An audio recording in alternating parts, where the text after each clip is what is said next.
அனைவருக்கும் மாலை வணக்கம். இன்றைய மைண்ட் யுவர் மைண்ட் நிகழ்ச்சிக்கு உங்களை வரவேற்பதில் மகிழ்ச்சி கொள்கிறேன். அனைவரையும் அன்புடன் வரவேற்பேன். இன்றைக்கு நம்முடைய நிகழ்ச்சி சதீஷ் பேசுறாரு. இமிகிரேஷன் இதுதான் தலைப்பு. 1185வது நிகழ்ச்சி. யுவல் நோவா ஹராரியோட புத்தகம் இது. 21 லெசன்ஸ் ஃபார் 21st சென்ச்சுரி அப்படின்ற புத்தகத்துல ஒரு டாபிக் இமிகிரேஷன் பத்தி டீட்டெயிலா எழுதியிருக்காரு. அதுல 21 லெசன், இது ஒரு லெசன். அந்த டாபிக் கையில் எடுத்துட்டார். இமிகிரேஷன், அதாவது குடியுரிமை சொல்லுவாங்க தமிழ்ல இல்லையா. இமிகிரேஷன் போறவங்க எல்லாம் நிறைய பேர் இருக்காங்க. இதுல இமிகிரேஷன்ன்றப்ப நமக்கு இங்க இருந்து ஒரு ஒரு இடத்துல இருந்து ஒரு இடம் போய் அடுத்த இடத்துல இன்னொரு இடத்துல செட்டில் ஆனா கூட இமிகிரேஷன் தான். எங்கேயோ ஒரு இடத்துல போய் செட்டில் ஆகுறோம் அப்படின்னு. அந்த காலத்துல எப்படி இதெல்லாம் இருக்குது? பல குட்டி குட்டி நாடுகள்லாம் இருக்குது. சேர சோழ பாண்டியர்கள்லாம் பேரரசுலாம் இருந்தது. அப்போ அந்த காலத்துல எல்லாம் நமக்கு இந்த மாதிரி ஒரு நாட்டுல இருந்து இன்னொரு நாட்டுக்கு போய் தங்கினாங்களா, அவங்க தங்கக்கு வாய்ப்புகள் இருந்தா, அதுக்கு உண்டான இதெல்லாம் இருந்தா, இதெல்லாம் நம்ம இது சொன்னவனே இதெல்லாம் சிந்திக்க வேண்டியது. இதை பற்றி ஏதாச்சும் நமக்கு இலக்கியங்கள்ல ஆவணம் இருக்குதா அப்படின்னு பார்த்தா எதுவும் கிடைக்கிற மாதிரி தெரியல. பல கதைகள்ல ஒரு சில கதைகள்ல எல்லாம் எழுதியிருக்காங்க, அதெல்லாம் இருக்கு. அந்த காலத்துல சில வழக்குல சில வார்த்தைகள் இவங்க இந்த ஊர்க்காருங்க அந்த ஊர்க்காருங்கன்னு ஒரு உத்தரப்பரிச்ச பாலம்லாம் இருக்கு.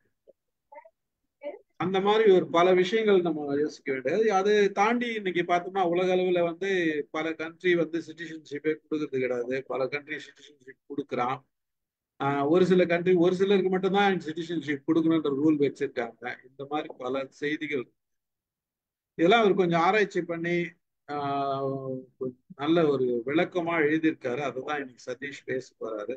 பேசி முடிச்ச பிறகு நம்ம ஸ்ரீதர் சாரம் வந்திருக்காரு. அவருக்கும் சில அனுபவங்கள் இருக்கு. அதுவும் பார்ப்போம் என்ன சொல்லியிருக்காரு யுவல். சதீஷ், நீங்க தொடங்க. மிக்க நன்றி சார். ஒரு நல்ல ஒரு அறிமுகம். இமிகிரேஷனுக்கு நீங்க பண்டைய காலத்துல இருந்து இந்த காலம் வரையும் சொல்லிட்டீங்க. ஆல்மோஸ்ட் ஒரு செஷனுக்கான முன்னோட்டம் மாதிரி கொடுத்துட்டீங்க எல்லாமே. ஓகே. ஸோ ஃபர்ஸ்ட் இந்த புத்தகத்தை பத்தி சொல்லிடுறேன். இந்த புத்தகம் 21 லெசன்ஸ் ஃபார் 21st சென்ச்சுரி.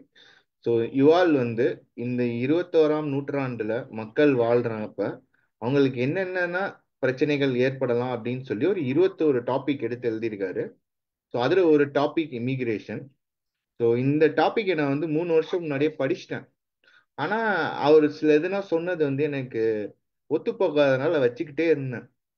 ஆனா இப்போ ஒரு லாஸ்ட் 1 இயர் ஒரு 2 இயர்ஸா நான் அப்சர்வ் பண்றப்ப பார்த்தா அவர் சொல்றபடிதான் நடக்குது. ஸோ அப்படிங்கிறப்ப சரி, இதை இன்னைக்கு பேசியே ஆகணும் அப்படின்னு தூண்டுதலுக்கு முக்கியமான காரணம் ரஃபே சார். அவர் அவர் தெரிஞ்ச ஒருத்தர் நான் ஒரு ஸ்டூடெண்ட். அவர் இந்த ஒரு யூனிவர்சிட்டியில அமெரிக்கால மாஸ்டர்ஸ் பண்ண போறேங்கிறாரு. என்ன சொல்றீங்க நீங்க அப்படின்னு கேட்டப்ப இந்த புத்தகத்துல இன்னைக்கு நான் பேச போற எல்லாம் தான் எனக்கு மட மட மடன்னு அப்படி ஓடிச்சு மைண்ட்ல. ஸோ அதை அப்படியே நான் ஷேர் பண்றேன். ஓகே. ஸோ ஃபர்ஸ்ட் இமிகிரேஷன்னா என்ன அப்படின்னு தெரிஞ்சுக்கும். ஸோ இமிகிரேஷன் அப்படின்னா அதை ஒரு 3 ஸ்டெப்பா பிரிகிறார் யுவால். ஸோ ஃபர்ஸ்ட் ஸ்டெப் என்ன அப்படின்னா ஹோஸ்ட் கண்ட்ரி. இப்போ உதாரணத்துக்கு அமெரிக்கா இருக்குன்னா அமெரிக்க நாடு இமிகிரன்ஸ் நீங்க என் நாட்டுக்கு வாங்க, நான் உங்களை அக்செப்ட் பண்ணிக்கிறேன்னு சொல்லணும். ஓகே. அதே மாதிரி எந்த ஒரு நாடா இருந்தாலும் வாங்க, நான் அக்செப்ட் பண்ணிக்கிறேன், உங்களுக்கு சான்ஸ் தரேன் அப்படின்னாங்கன்னா அதுதான் முதல் ஸ்டெப்பு. அந்த ஸ்டெப் இருந்தா மட்டும்தான் நம்ம ஓகே நம்மளே அழைக்கிறாங்க அப்படின்னு சொல்லி நம்ம போகக்கூடியவர்கள் அங்க ஒரு இமிகிரேஷனுக்கு முன்னுரிமை எடுத்து வைப்பாங்க. இது ஃபர்ஸ்ட் ஸ்டெப். ரெண்டாவது ஸ்டெப், இப்ப அமெரிக்கா நாட்டுக்கு போயாச்சு. ஓகே. போன உடனே அவங்க சிட்டிசன்ஷிப் கொடுத்துருவாங்கன்னா மாட்டாங்க. அவங்க பார்ப்பாங்க, நீ எப்படி உங்க நாட்டு கலாச்சாரம், நீ எப்படி வளர்ந்த, நீ எப்படி ரூல்ஸ்னா இருந்த, அதை மாத்திக்கிட்டு இந்த நாட்டுக்கு தகுந்த மாதிரி மாத்திக்கிறியா, இந்த நாட்டுக்கான ஒரு கோர் நார்ம்ஸ் வேல்யூஸ் அதெல்லாம் உன்னால ஏத்துக்கிட்டு நடக்க முடியுதா அப்படின்னு ஒரு பீரியட் அப்சர்வ் பண்ணுவாங்க. ஸோ அந்த பீரியட்ல அவன் எந்த அளவுக்கு அப்சர்வ் பண்ணுவான்னா நம்மளோட ட்ரெடிஷ்னல் நார்ம் அண்ட் வேல்யூல ஏதாவது ஒண்ணு விட்டு கொடுத்து நம்மளை மாத்திக்கிறோமா அதுனா வந்து அப்சர்வ் பண்ணுவாங்க. ஸோ அப்படி நம்ம ஒரு நாட்டோட நாடா அந்த இடத்துக்கு போய் ஒத்து போறப்ப நம்ம வந்து வி பிகம் தெம்.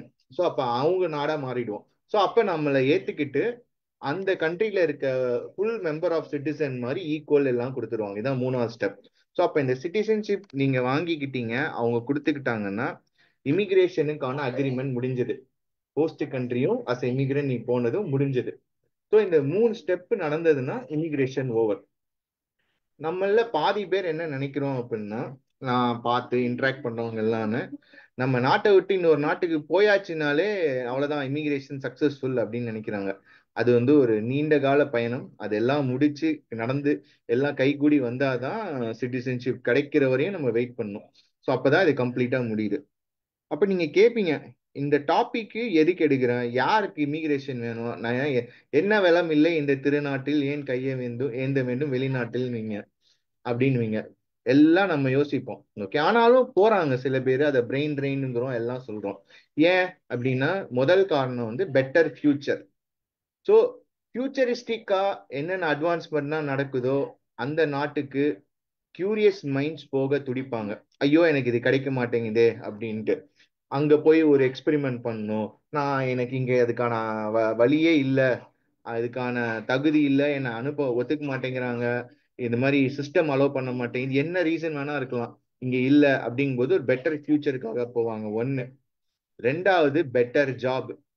இங்க நான் 10,000 வாங்குறேன்னா அங்க போனா எனக்கு 1,00,000 கிடைக்குதுன்னா போவான். 10 மடங்கு வருதுல போவான். மூணாவது செக்யூரிட்டி. நான் இருக்கிற நாட்டுல எனக்கு செக்யூரிட்டி இல்லை. உதாரணத்துக்கு இப்ப யுக்ரைன்ல வந்து வார், அப்ப அந்த குடிமக்களுக்கு செக்யூரிட்டி இல்லை. அப்ப அவங்க வேற வழி இல்லை, நார்மலா வாழணும்னா வேற நாட்டுக்கு போவாங்க. அப்ப அவங்களோட பார்டர் கண்ட்ரிஸ் யூரோப்பியன் கண்ட்ரிஸ்லாம் ஓபன் பண்ணி நீங்க வாங்க அப்படின்னாங்க. So this is security. நாலாவது வந்து oppression. They are super oppressed. உங்களுக்கு எல்லா ஸ்கில் இருந்தாலும் உங்களுக்கு இங்க ரெகக்னைசேஷன் இல்லை, கிடைக்கவில்லை என்கிற போது இன்னொருத்தன் உங்களை வந்து ரெட் கார்பெட் போட்டு வாங்க வாங்கன்னு கூப்பிட்டா அவங்க கண்டிப்பா போவாங்க. ஓகேவா? So that is the last அப்ரஸ்ட். ரெட் கார்பெட் போட்டு கூப்பிட்டாலும் போவாங்க, ரெட் கார்பெட் போட்டு போடல நான் ஏதாவது பண்ணியும் நான் போவேன்னு போவாங்க, கடைசியில் அப்புறம் ஏரோப்ளேன்ல கையில விலங்கு போட்டு அனுப்புவாங்க. ஸோ அதுவும் இருக்கு. ஸோ அதனால எல்லாம் தெரிஞ்சுக்கணும் அப்படிங்கிறத இன் டீட்டெயில்டா பார்ப்போம். ஓகே. ஸோ இப்போ நம்ம இமிகிரேஷனை என்னன்னு தெரிஞ்சுக்கிட்டோம், ஏன் இமிகிரேட் ஆகுறோம்னு தெரிஞ்சுக்கிட்டோம். ஓகே. ஸோ இப்போ இதுக்கு என்ன, எனக்கு ஏதாவது ஒரு சூப்பரான எக்ஸாம்பிள் சொல்லு அப்படின்னு கேட்டீங்கன்னா, கான்ஸ்டன்சோ பெஸ்கின்னு ஒருத்தர், அவர் வந்து ஒரு இட்டாலியன். ஓகே. அவர் என்ன பண்ணாருன்னா 1900 கிடையாது, 1600 1700 வருடகட்டத்துல இத்தாலி நாட்டில இருந்து ஒரு கிறிஸ்டியன் மிஷினரி பரப்புறதுக்காக இன்னொரு நாட்டுக்கு வராரு. அந்த நாட்டோட சமயங்கள் அந்த மொழிகள் மேல ஒரு பற்று ஆகி அவர் என்ன பண்ணாங்கன்னா நிறைய அந்த கல்ச்சர் இதெல்லாம் கத்துக்கிட்டு அவங்களோட லாங்குவேஜுக்கே அவர் வந்து ஒரு புது மாதிரியான இலக்கணம் அவங்க நாட்டோட கம்பேர் பண்ணி எல்லாம் எழுதி அவரோட பேரையே வீரமா முனிவர்னு மாத்திக்கிட்டாங்க. ஸோ அப்ப நான் வீரமா முனிவர்னு சொன்னா தமிழ்நாட்டில் இருக்க எல்லாருக்கும் டக்குன்னு தெரியும், ஆனா கான்ஸ்டன்சோ பெஸ்கினா தெரியாது. அப்படின்னா he successfully immigrated into another country and people accepted them and he became us. So நம்ம வீரமா முனிவர் அப்படின்னு கூப்பிடுறோம். ஸோ இதுதான் வந்து ஒரு சீரிய எடுத்துக்காட்டு. ஸோ அப்ப இந்த கான்ஸ்டன்சோ பெஸ்கி எந்த அளவுக்கு உழைச்சிருக்காரு பாருங்க. அங்க வந்து அந்த இலக்கியத்துக்கு கான்ட்ரிபியூட் பண்ணி பேரை மாத்தி ஒரு சூப்பரா இருந்து அங்கேயே வந்து உயிர் விட்டு கொச்சின் பக்கத்துல எங்கேயோ கல்லறை இருக்கு அப்படின்னு நான் படிச்சேன். பட் தப்பா இருந்தா பின்னூட்டத்துல எல்லாம் கரெக்ட் பண்ணிக்கோங்க. ஸோ இதுதான் வந்து ஒரு சிறந்த எடுத்துக்காட்டு. ஓகே. ஸோ இப்ப இமிகிரேஷனுக்கு ஒரு சிறந்த எடுத்துக்காட்டு பார்த்துட்டோம். என்ன ஒரு இதா இருந்தாலும் என்ன ஒரு டாபிக்கா இருந்தாலும் ஃபார் அகெயின்ஸ்ட் எப்படியும் இருப்பாங்க.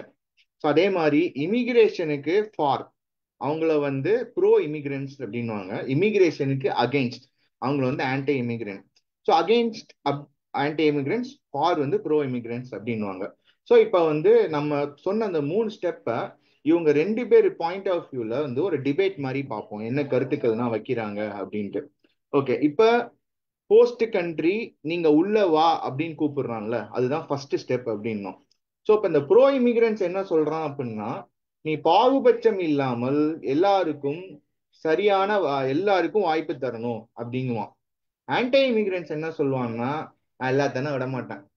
இப்ப எங்க ஊர்ல வந்து டாக்டர் இல்லைன்னா நான் டாக்டர் மட்டும் தான் விடுவேன். எங்க ஊர்ல வந்து ரோடு போடுறதுக்கு ஆள் இல்லைன்னா ரோடு போடுறவனை மட்டும்தான் விடுவேன். ஸோ அந்த மாதிரி he will big and choose. எது வந்து எனக்கு அங்க எங்க ஆளுங்க லோக்கல் பீப்புள் வேலை பார்க்க விருப்பம் இல்லை, லோக்கல் பீப்புளுக்கு அதை பத்தின நாலேஜ் இல்லையோ அவங்கள தான் கூப்பிடுவாங்க. இதுக்கு ஒரு சிறந்த உதாரணமா என்ன சொல்றாரு அப்படின்னா, Italians are very good at making pasta, வேற Switzerlands are very good at making locks and watches அப்படிங்கிறாங்க. ஸோ அப்போ என்ன பண்றாங்க அப்படின்னா, இட்டாலியன்ஸ்க்கு அந்த லாக்ஸ் அண்ட் வாட்சஸ் பத்தி நல்லா தெரியணும், லோக்கலா எல்லாம் கத்துக்கணும் அப்படின்னா, அந்த சுவிட்சர்லாந்து அங்கேருந்து இமிகிரண்ட் ஆகி இட்டாலிக்கு வந்தானா அவனை பெரும் மரியாதையோட பார்ப்பாங்களாம். நமக்கு விதவிதமா சுவிட்சர்லாந்து வாட்ச் இங்கேயே நமக்கு செஞ்சு தர போறான், இங்கேயே ரிப்பேர் ஆயிடுச்சுன்னா இங்கேயே சரி பண்ணிடலாம், சுவிட்சர்லாந்து நாட்டுக்கு எடுத்துட்டு போக தேவையில்ல அப்படின்னு பெரும் மரியாதை இது பண்ணுவாங்களாம். அதே சமயம் இட்டாலியோட செஃப் ஒருத்தன் சுவிட்சர்லாந்துக்கு போனான்னா அப்படி வரவேற்பாங்களாம் ரெஸ்டாரண்ட்ல. ஐயா, உண்மையான பாஸ்தா இன்னைக்கு தான் சாப்பிட போறேன், இத்தனை நாள் தக்காளி அரிச்சு எதையோ போட்டு பாஸ்தா பாஸ்தான்னு கொடுத்து ஏமாத்திட்டானுங்க அப்படிங்கிற அளவுக்கு இருக்குமா. சோ இந்த அளவுக்கு வந்து இதா இருக்கும். இதை சிம்பிளா சொல்லணும்னா நம்மளே சொல்லுவோம்ல, ஒரு பரோட்டா சால்னா அப்படின்னா மதுரையில போய் அந்த நைட்டு கடையில சாப்பிட்ட மாதிரி வராது. ஈவன் தோ நம்ம சென்னையிலே அத்தனை மதுரை பரோட்டா கடை வந்தாலும் அது மாதிரி வராது அப்படிங்கிறாங்க. அது ஏன் அப்படின்னா அவங்க ஊர் தண்ணியும் ஒரு தனி டேஸ்ட் கொடுக்குது அப்படிங்கிறாங்க. ஸோ அதனால எல்லாமே அந்த ஏரியாவுக்கான அந்த ஸ்பெஷாலிட்டி அப்படின்வாங்க. ஸோ இந்த பப்ளிக்லி ஸ்பீக்கிங் பீப்புள் எல்லாரையும் வான்னுவான். இந்த பிக் அண்ட் சூஸ் பீப்புள் எப்படி பாஸ்டா செய்யறவனை மட்டும் வான் சுவிட்சர்லாந்து கூப்பிடுறான், அதே மாதிரி இட்டாலியன் சுவிட்சர்லாந்துல இருந்து வாட்ச் அப்புறம் லாக் செய்யறவங்களை கூப்பிடுற மாதிரி கூப்பிடுவாங்க. ஸோ இதான் ஃபர்ஸ்ட் டிபேட். அப்போ ப்ரோ ஆல்வேஸ் ட்ரீட் ஈக்குவலி, எல்லாரும் வாங்க. ஆன்டி இமிகிரன்ஸ் யாரும் வராதீங்கன்னு சொல்லல, வாங்க, ஆனா நான் சொல்றவங்க மட்டும் தான் வரணும் அப்படின்வாங்க. ஓகே, இதை ஏன் நான் இன்னும் திருப்பி ஸ்ட்ரெஸ் பண்றேன் அப்படின்னா, ஒரு 5 ஆண்டுகள் 10 ஆண்டுகளுக்கு முன்னாடினா பாத்தீங்க அப்படின்னா அமெரிக்கா சிங்கப்பூர் போன்ற இடத்துல வந்து எல்லாரையும் வாங்கன்னு கூப்பிட்டாங்க. ஈவன் சிம்பிள் பாத்தீங்கன்னா 2000ல இருந்து 2010 வரையும் இப்போ நான் படிச்ச யூனிவர்சிட்டியில மாஸ்டர்ஸ் முடிச்சிடோனே they will give permanent residency எல்லாமே ஆஃபர் பண்ணுவாங்க. நான் 2012 போய் 13 கிராஜுவேட் ஆனேன், ஒரு 3 வருஷத்துல மிஸ் பண்ணிட்டேன். நான் இன்னமும் அசிமுலேட் ஆகி ப்ரூவ் பண்ணணும்னு அந்த ஸ்டெப் 2ல இருக்கேன்னு வச்சுக்கோங்க. ஸோ அது மாதிரி இருக்கு. ஸோ அப்போ என்ன ஆயிடுச்சு அப்படின்னா 2010 வரையும் they open the gate, lot of people came in. அவங்க வந்தனால லோக்கல் பீப்புளுக்கு ஆப்பர்ச்சுனிட்டி இல்லை அப்படின்றோன்னா they started going back to pick and choose. அந்த பிக் அண்ட் சூஸ் இப்போ இன்னும் ஸ்ட்ரிக்ட் ஆக்கியிருக்காங்க because of the technological improvement. அப்ப முன்னாடி ஒரு சாஃப்ட்வேர் இன்ஜினியர்ஸ் டாக்டர்ஸ் இவங்கலாம் நிறைய தேவைப்பட்டாங்க.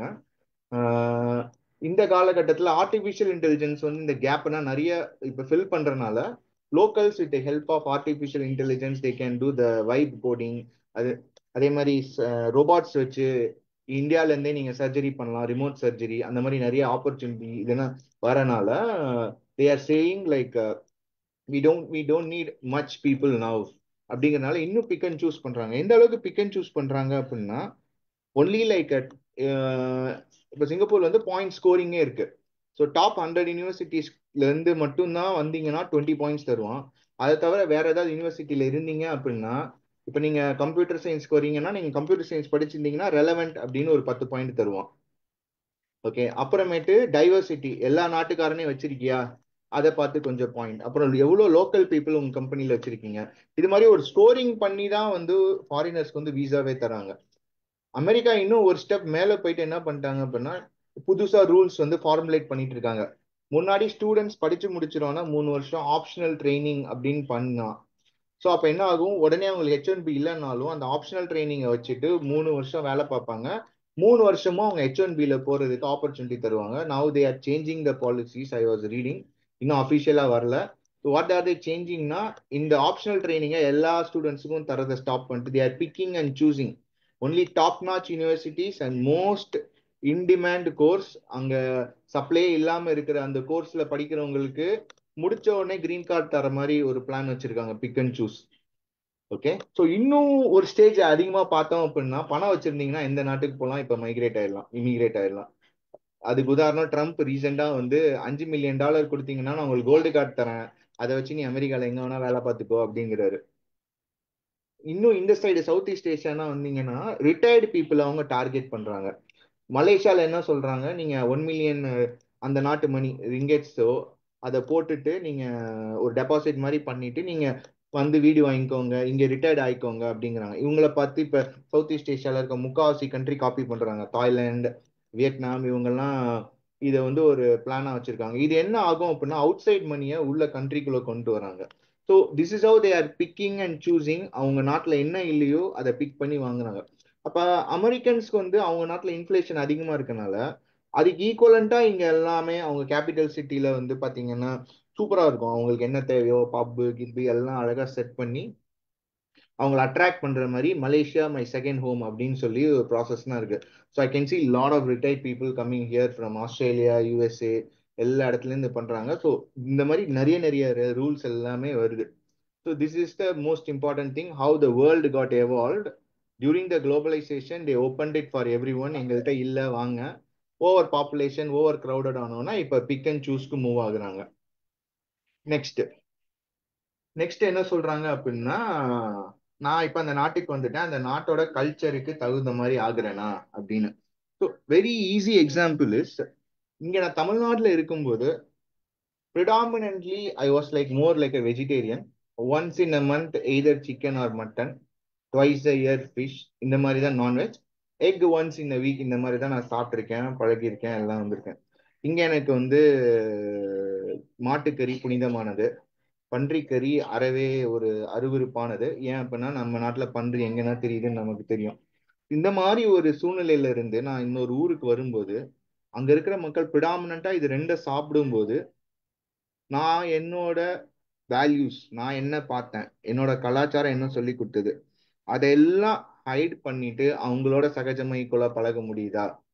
ஆரம்பத்துல வந்து அதோட ஸ்மெல் இதுனா கொஞ்சம் பிரச்சனையா இருந்தது. பட் கோயிங் ஃபார்வர்டு ஒரு 1.5 வருஷம் 2 வருஷத்துல அதெல்லாம் பழகி இப்ப ஐ கேன் கோ, எந்த இடத்துல வேணா போய் அந்த ஸ்மெல் எதுவுமே இல்லாத மாதிரி இன்டகிரேட் ஆயிட்டேன். So which is the very important example. இந்த எக்ஸாம்பிள்ல ப்ரோ அண்ட் ஆன்டி இமிகிரன்ஸ் என்ன சொல்றாங்க அப்படின்னா, ப்ரோ இமிகிரன்ஸ் வந்து என்ன சொல்றாங்க, நீ இங்க வந்து நாங்க இதெல்லாம் சாப்பிடுவோம், எங்களை சகிச்சுக்கிட்டு நான் இங்க இது சாப்பிட்றேன்னா என் பக்கத்துலயும் உட்காந்து சாப்பிடு, அந்த அளவுக்கு தான் எதிர்பார்ப்பாங்க. ஆன்டி இமிகிரன்ஸ் என்ன சொல்லுவாங்கன்னா, நீ வந்துட்டல்ல, இங்க வா, நீ என் கண் முன்னாடி பீஃப் சாப்பிட்டு காமி, என் கண் முன்னாடி போர்க் சாப்பிட்டு காமி, அப்பதான் நான் வந்து ஒத்துக்குவேன் நீ உண்மையிலே என்கிட்ட இன்டகிரேட் ஆன அப்படின்னு ஒரு ஸ்ட்ரிஞ்சண்டா நிறைய ரூல்ஸ் கொண்டு வருவாங்க. ஸோ இந்த மாதிரி கொண்டு வரும்போது அந்த நாட்டோட ஒன்றிணைஞ்சு அசிமுலேட் ஆகுறது வந்து little bit difficult for the immigrants. இதுவும் அகைன் எதுக்கு சொல்ல வரேன் அப்படின்னா, ஒரு நாட்டுக்கு நீங்க போறீங்க அப்படின்னா அந்த நாடு எந்த அளவுக்கு இருக்குன்னு பார்க்கணும். Like bro immigrants and anti immigrants at least என்னோட கல்ச்சரோட சில இதை அலோவ் பண்றாங்களா, இல்ல ஸ்ட்ரிக்ட்லி நாட் அலோடா, என்ன மாதிரி இருக்கு எல்லாமே தெரிஞ்சுக்கணும் அப்படிங்கிறாங்க. அனதர் பியூட்டிஃபுல் எக்ஸாம்பிள் இதுல கொடுத்திருந்தாரு. என்ன கொடுத்திருந்தாருன்னா,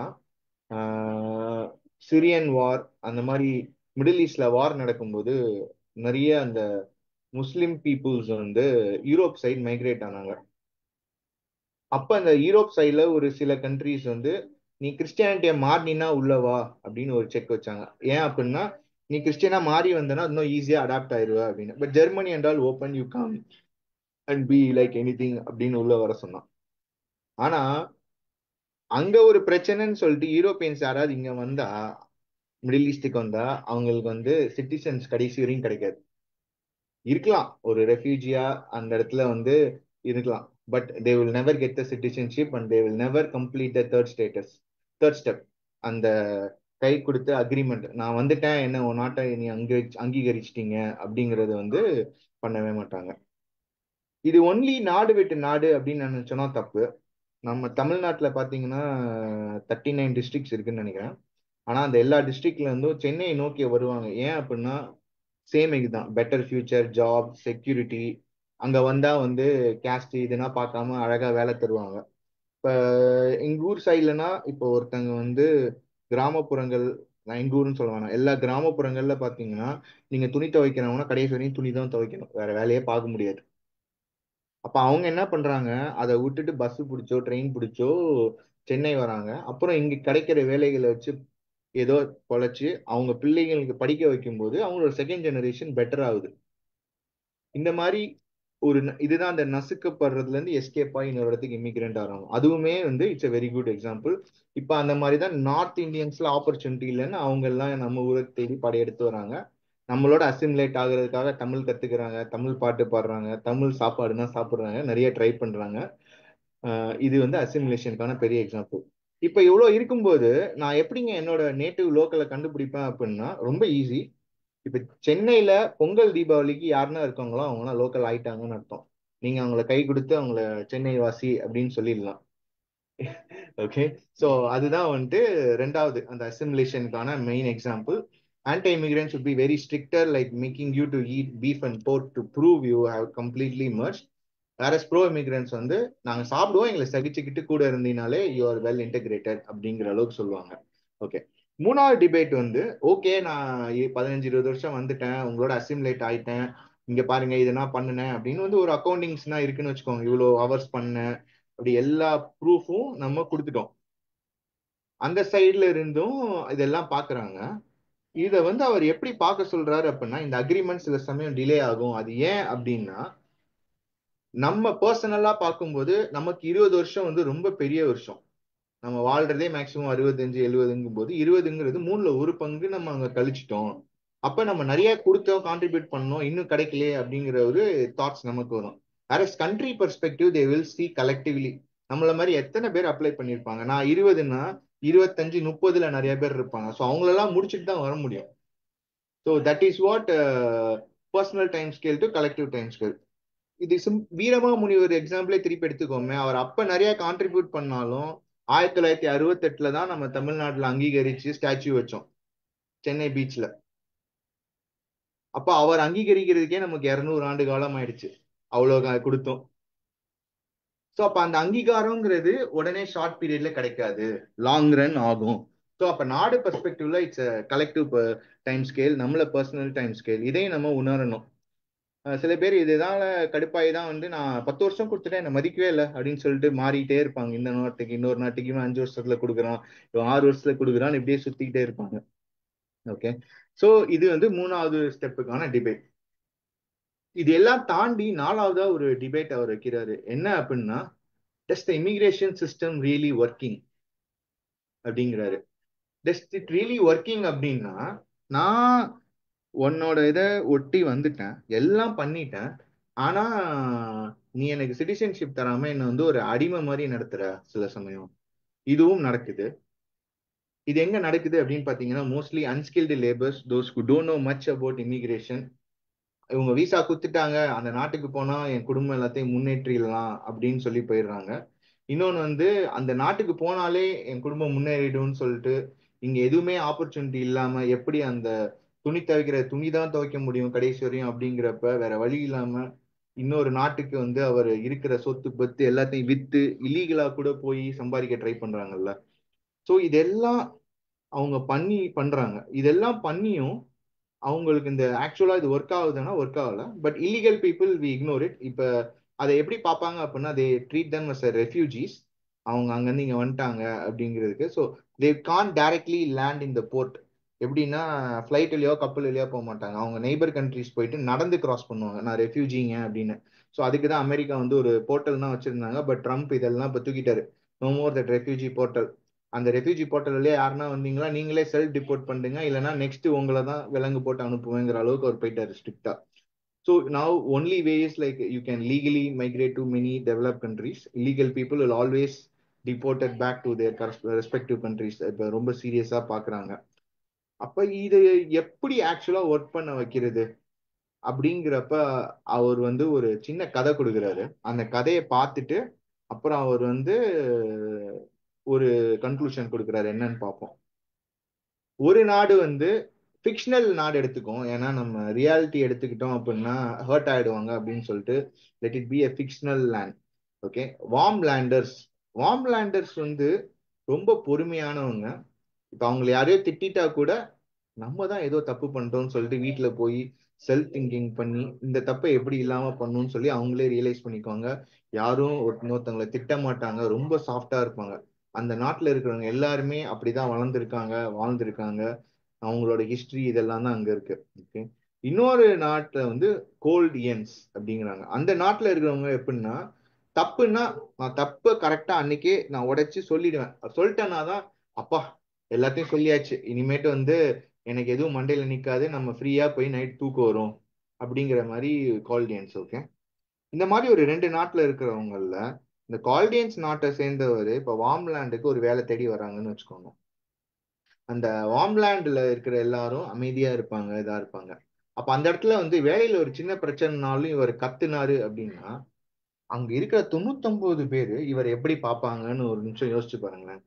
அவரோட மைண்ட்ல இது கரெக்ட் தானே, ஒரு தப்புங்கிறத நம்ம இப்படிதானே நம்ம நாட்டுல எல்லாரும் சொல்லுவாங்க அப்படின்ட்டு. ஈவன் தோ வார்ம்லேண்டர்ஸ் பொறுமையா இருந்தவங்களா இருந்தாலும் திருப்பி ரிப்ளை பண்ண மாட்டாங்க, ஓகேன்னு விட்டுடுவாங்க. ஆனா நாளைக்கு அவனுக்கு வந்து ஒரு அப்ரைசல், ஒரு ப்ரொமோஷன் வரும்போது இவனோட இந்த character would be a big drawback for him. Same is the case for வார்ம்லேண்டர். அங்க இருக்கிற ஒருத்தன் கோல்டியன்ஸ் போனாலும் இவன் என்ன தப்பு நடந்தாலும் எதுவுமே பேச மாட்டேங்கிறான், கம்முன்னு இருக்கான், இவனுக்கு ஒண்ணுமே தெரில போல, சும்மா வரான் போறான் போல, வந்துட்டானே அப்படிங்கிற மாதிரி அவனுக்கும் அங்க ஒரு ரெக்கக்னைசேஷன் கிடைக்காது, அப்ரைசல் கிடைக்காது, எதுவுமே நடக்காது. இது வந்து எதுக்கு சொல்ல வரோம் அப்படின்னு அவர் சொல்றாரு அப்படின்னா, this is what happening now in the real immigration process. இந்த ரியல் இமிகிரேஷன் ப்ராசஸ் நீங்க புரிஞ்சுக்கிட்டீங்க அப்படின்னா, இந்த வார்ம்லேண்டர் கோல்டியன்ஸ்க்கு என்ன நடந்ததோ அந்த பிரச்சனைனா இல்லாம, இப்ப அந்த வார்ம்லேண்டர் கால்டியன்ல அசிமுலேட் ஆயிட்டும், கால்டியன் வார்ம்லேண்டர்ல அசிமுலேட் ஆயிட்டா அவனுக்கு இந்த ஒரு சப்ஜெக்ஷன், இந்த கல்ச்சுரல் டிஃபரன்ஸ வந்து இல்லாம நீங்க காமிக்க முடியும் அப்படிங்கிறாங்க. அந்த மாதிரி காமிக்கும் பொழுது you would become them, or like they will welcome you like you are us. Okay, லாஸ்டா இவ்வளவும் இருக்கு.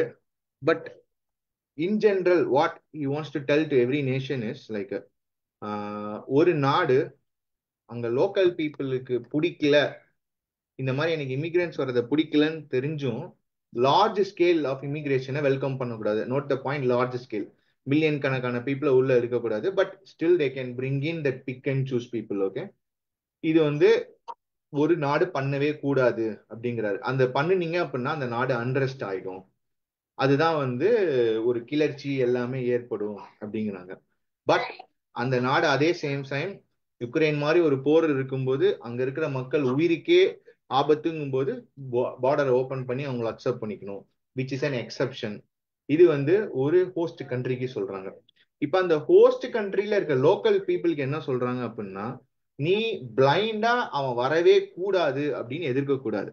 ஓகே, ஏன் அப்படின்னா எப்படி உனக்கு வாட்ச் செய்ய தெரியலையோ அவன் அட்லீஸ்ட் வர வச்சு ஒரு 10 பேரையாவது வர வச்சு நீங்க 100 பேர் அவன் கிட்ட இருந்து கத்துக்கிட்டு அந்த ஸ்கில்ல லேர்ன் பண்ணிக்கோங்க, அதுக்காகவாவது அவனை வர விடுங்க. இல்லையா இங்க பாரு இந்த கூட்டுற வேலை இருக்கு, ரோடு கூட்டுற வேலை, இதை யாவனும் நீங்க எடுக்க மாட்டேங்கிறீங்க, எல்லாம் வளர்ந்துட்டீங்க, இதை வந்து வந்து ஒரு சீப்பான வேலையா பாக்குறீங்க, அந்த மாதிரி வேலைகள் நீங்க செய்ய மாட்டேங்கிற வேலையை பாக்குறதுக்காக அவனை கூப்பிடுங்க.